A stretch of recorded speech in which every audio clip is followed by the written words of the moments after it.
G'day, g'day, you saucy little Vegemite munchers. It's me, Tozzarino, your favourite little boy from down under, and today I'm doing another one of these where I talk about a thing I saw.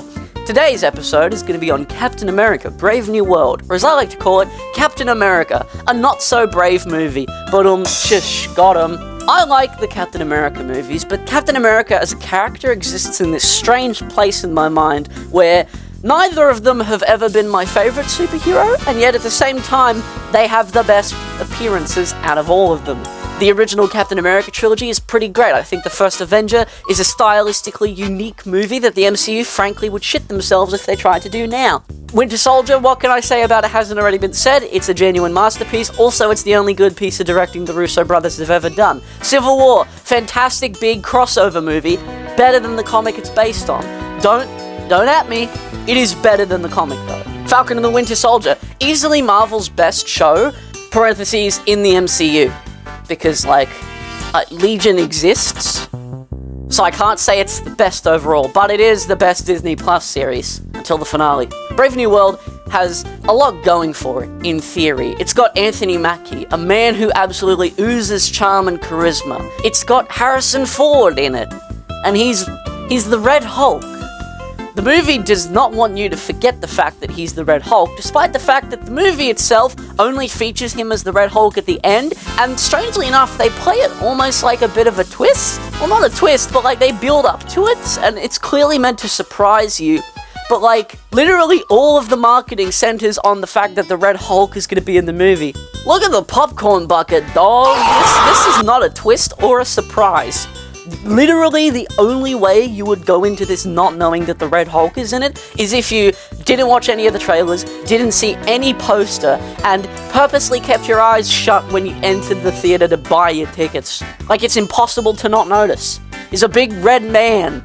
Speaking of which, I think the Red Hulk fight, not bad, actually. Pretty decent, overall. I like how Sam has to basically just talk him down, because realistically speaking, he's probably gonna die if he tries to fight, and I'm very happy he was able to last as long as he did. Those cool vibranium wings, pretty sick.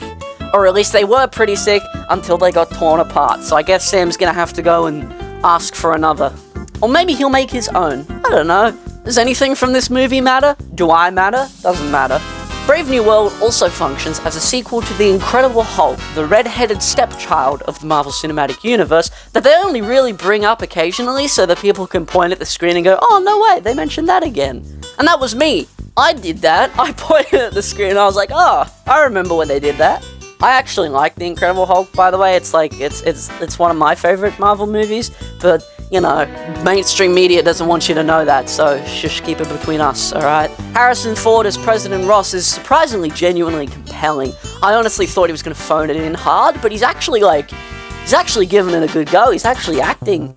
I felt genuinely invested in his character, and I wanted to see him succeed, but ultimately face consequences for his actions, because, he kind of caused all of this.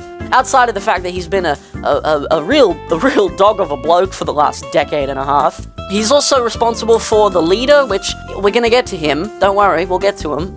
And now he's the Red Hulk. That's pretty bad. How does he end the movie? He nobly decides to just go to prison. The end. I don't know.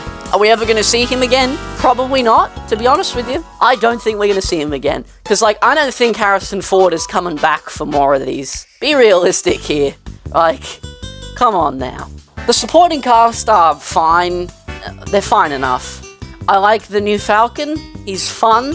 I totally forgot he was in Falcon and the Winter Soldier. I thought they introduced him in this movie. But I like him enough. He had some fun lines.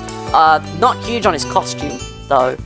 I don't know. I don't like the green. Couldn't we have made him red? That could have been cool.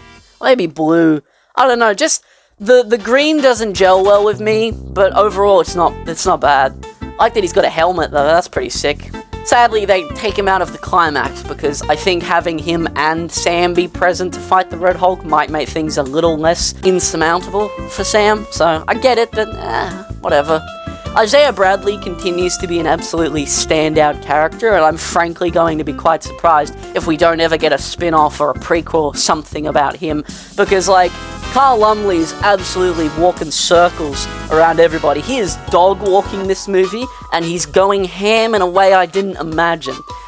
Genuinely one of the better characters in the MCU, and he's only had, like, what, 2 appearances now? Everything involving him and the storyline in which he's sent to prison because he got brainwashed into trying to kill the president.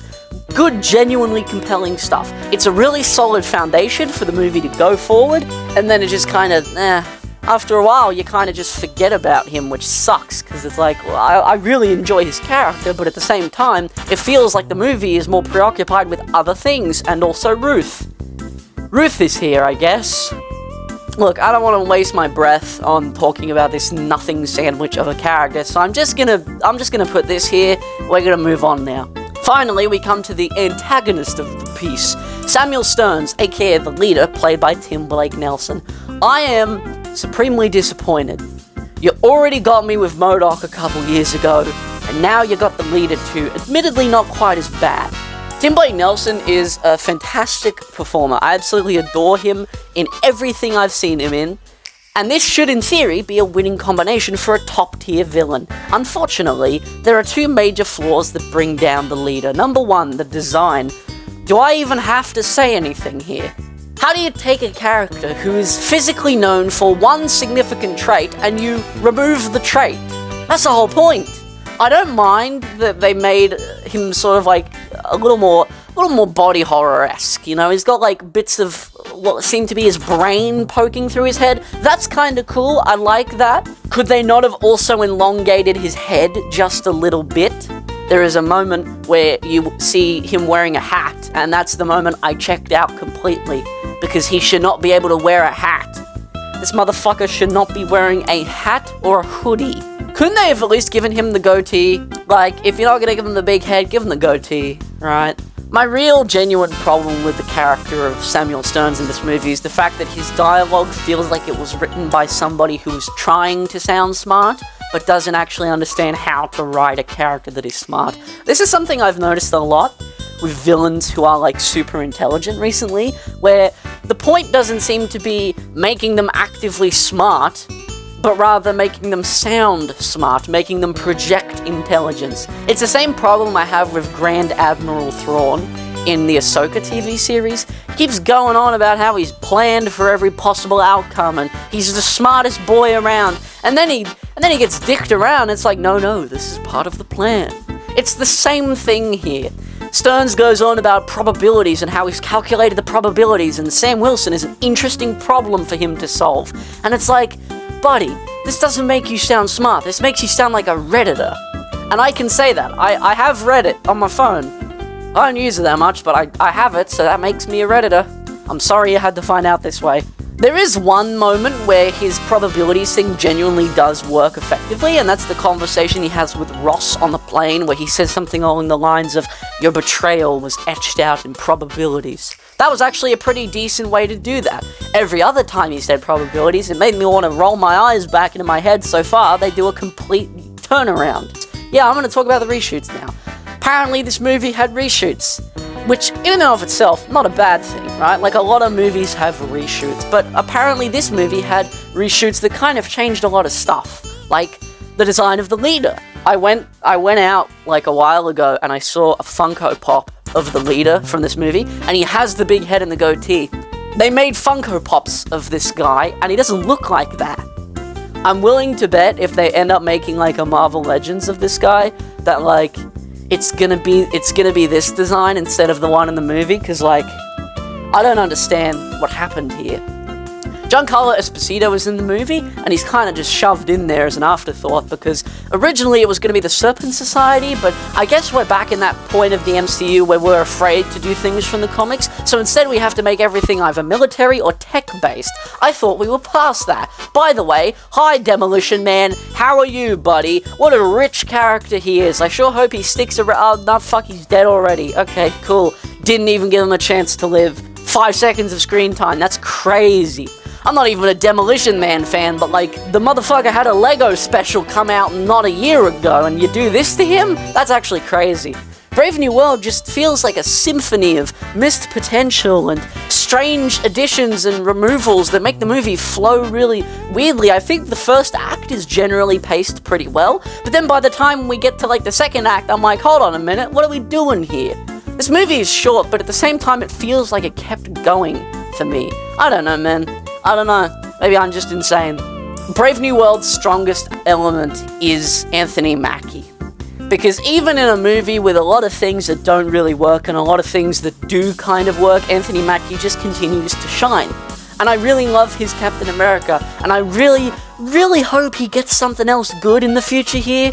I would love them to do another Captain America movie where it's him battling like an actual Captain America villain. Please, dear God, don't let the next time we see Sam Wilson be in Avengers Doomsday, because that's not going to be good for anyone, let alone me. If I had to give Brave New World like a score out of 10, it's been a while since I've done one of these. I don't remember what my format was, but out of 10, this gets like a 6.5 or a 7. I'm leaning more towards a 6.5, however. It's very rewatchable, but like, not the most compelling stuff in the world.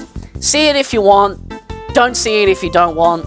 I'm not here to tell you what to do. I'm just here to be pedantic and a little freaky deaky and geeky.